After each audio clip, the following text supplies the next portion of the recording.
Foyzur Rahman ideal স্কুলকে দেখতে পাচ্ছেন।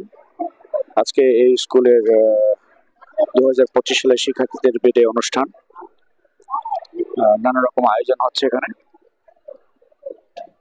তো সেগুলো আপনাদেরকে দেখানোর চেষ্টা করছি। তাদের জন্য অনেক শুভকামনা, যাতে করে তারা ভবিষ্যতে মানুষ হতে পারে, সেই কামনাই আমরা করছি।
দেখানোর চেষ্টা করি ফয়জুর রহমান আইডিয়াল স্কুল।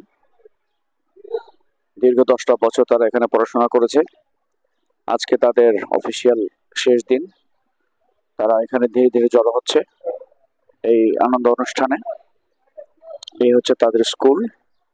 দেখতে পাচ্ছেন শিক্ষকরা দাঁড়িয়ে আছেন, তারা তাদের দায়িত্ব পালন করার জন্য সচেষ্ট আছেন। তো সকলেই তাদের জন্য শুভকামনা করবেন, তারা যেন মানুষ হয়ে দেশ এবং জাতির কল্যাণে ভূমিকা রাখতে পারে।